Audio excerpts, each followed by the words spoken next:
মাসে শুক্লপক্ষে সুচরিত্র মদ মাতাল চরিত্রহীন কুপুত্র বাপের তেজ্যপুত্র সব কেসে জড়িত পুলিশ কেসে জর্জরিতই নম। গোত্রটা বলো। সান্ডিল্য গোত্র। সান্ডিল্য গোত্রস্ব প্রজাপতি ঋষি। প্রজা মানে তোমার পতি, পতি মানে তোমার স্বামী। তোমার স্বামী পাবে সাজা, তোমার জীবন একবারে ভাজা ভাজা। মন্ত্র পড়ো।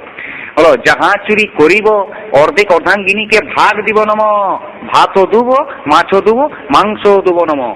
পরনের শাড়ি দেবো, গরুনের ঠট পালিশ মুখ পালিশ বেত পালিশ যা বতীয় সব দিব নম। ভালো প্লাট বাড়ি দেবো, ভালো মারুতি গাড়ি দেবো, ব্যাংক ডাকাতি করে দেব নম। নেশা করিব, রাজবিরেতে ঘর ঢুকিব, বউকে ঠেঙাইয়া পিটাইয়া মারিব, সকালে উঠিয়া আদর করিব নম। কনিষ্ঠ শালিকে আদর করিব নম। কেউ কিছু বলিলে অস্বীকারও করিব নম। নেশা করিব, হয় সংসারতে থাকিব, না হয় হাজতে থাকিব নম। হাজতে থাকিলে অন্য স্বামীর ব্যবস্থা করে দিয়া যাবে এই নম। উলু দাও। এরপরে মেয়েটা মন্ত্র বলছে, খাবো দাবো মোটা হব, শ্বশুর বাড়ি যাবো, শ্বশুরের অন্ন ধ্বংস করিব নম। লোক দেখানি শ্বশুর শাশুড়িকে প্রণাম করিব নম। লোক দেখানি ননদিনের উপর কড়া নজর রাখিব নম। স্বামীর প্যাকেট মারিব, যা ঝাড়িব বাপের বাড়ি পাচার করিব নম। ধান দুব্বা চুরি করে চাল, বাঁচে থাকো চিরকাল।